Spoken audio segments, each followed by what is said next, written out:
안녕하세요. 홍영표 박사입니다.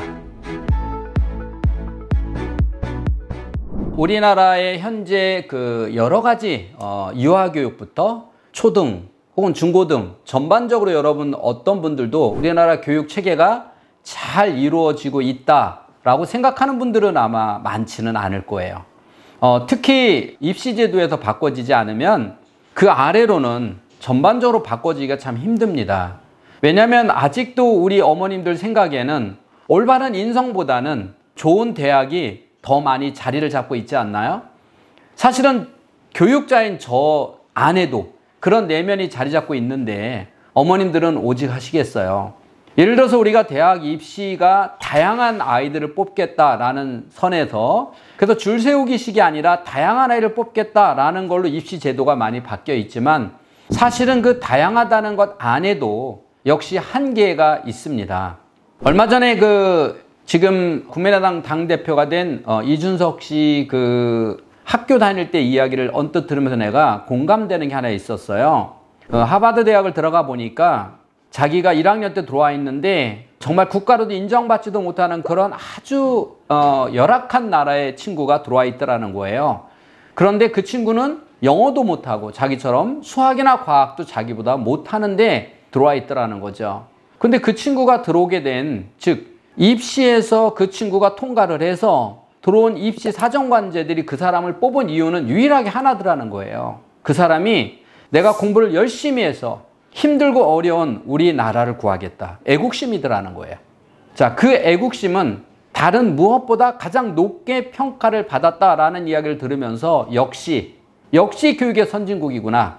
우리는 언제쯤 정말로 다양한 아이들을 사정관제에서 도입할 수 있을까라고 하는 생각이 좀 마음이 아팠습니다. 이준석 씨를 저는 어떤 정치적 당락 이런 건 저는 잘 모르는데 그걸 떠나서 최근에 많이 방송에 연예인처럼 나오니까 제가 그분을 보면서 어떤 생각을 했어요? 아, 나도 저런 아들 하나 있으면 좋겠다. 여러분 그러지 않나요? 모든 사람이 하면 그럴 겁니다. 저희 아들과 비슷한 또래인데 그러면 저 친구는 어떻게 저렇게 잘 컸을까? 정치로 성공하고 이런 것이 아니라 제가 볼 때 저는 어떤 관점을 보냐면 정말 제가 늘상 얘기했던 세상을 바라보는 긍정적 시각과 좌뇌와 우뇌가 골고루 발달된 이런 사람이 저는 잘 키웠다라고 생각을 하는데 그런 사람이라고 다 당대표로 되는 건 아니에요. 그러나 많은 곳에서 활동하고 있지만 요즘 많이 아니까 예를 들고 싶은 겁니다. 일단은 여러분 누구나 알다시피 한국에서 초등학교, 중학교, 고등학교 때까지 그리고 카이스트를 들어갈 정도면은 일단 좌뇌가 좋다라는 거는 검증이 된 거 아니겠습니까? 보통 우리가 좌뇌가 좋은 아이들의 큰 문제점을 제가 늘상 지적했던 게 뭐냐면 우뇌였었어요. 그러면 저는 이분이 우뇌가 좋다라고 하기 전에 어떤 생각을 했냐면 대단한 부모님이겠다. 저는 그 생각을 했어요. 공부만 잘하는 아이로 키우지 않고 인간관계에서도 창의성도 이렇게 뛰어난 사람으로 키울 수 있었던, 양육할 수 있었던 것은 그 아버지 어머니의 교육 철학이 그리고 교육 환경이 그렇게 만들어져 있을 것이다 라는 생각을 합니다.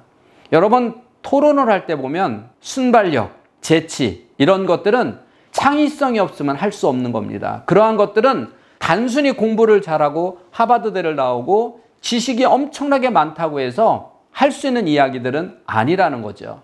그러한 것들은 뇌 안에서 어려서부터 창의적 사고가 발달된 사람에게서 나타나는 현상이 바로 그런 즉흥적인 겁니다.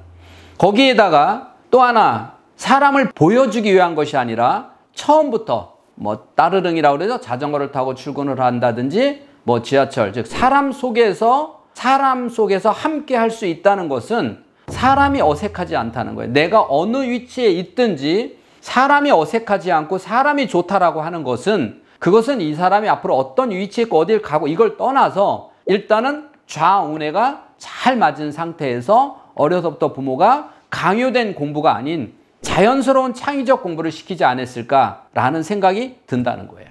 여러분 아이들은 어떤 아이를 키울 것인지를 20년 정도, 30년 정도의 뒤에 우리 아이가 어떤 직업을 가질 것이냐라는 생각은 할 수 없다는 거예요.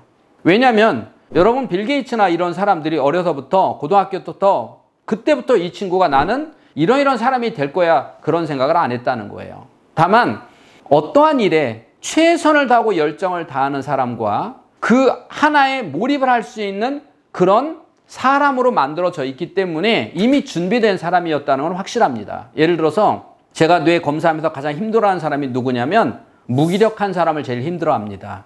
왜냐하면 그 일이 엉뚱한 일이든 현실성이 있든 없든 어떤 일에 최선을 다하는 사람은 방향만 틀어지면, 즉 성장하면서 세상을 바라보는 가치관이 달라지고 방향이 달라지면 그 최선을 다하는 그 열정과 노력이 돌아갈 수 있습니다. 하지만 중고등학교에서 무기력한 아이들은 가장 제가 힘들어하는 아이들이에요. 왜? 최선을 다 안 하는데, 하려고 하지 않는데 무엇을 쟁취할 수가 있겠어요?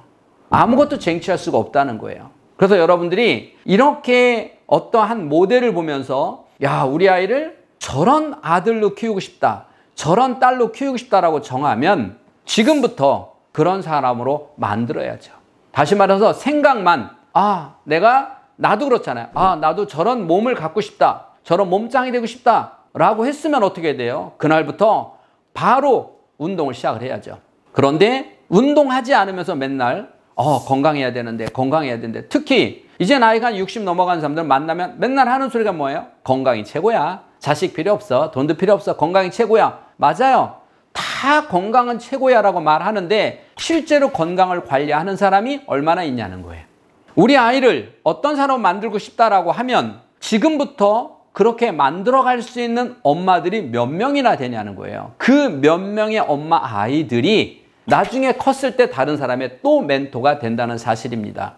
그래서 여러분 어려서부터 아이들에게 저런 사람? 어떻게? 삶 속에서 사람들하고 어울릴 수 있는 사람? 그래서 아이들이 최근에 문제가 있으면 어떻게 해요? 자꾸만 대안학교 쪽으로 간다거나 또 대안학교에서도 안 되면 또 이렇게 혼자 홈스쿨링을 많이 하잖아요. 대안학교도 좋고 학교도 좋고 뭐 어디든 상관없어요.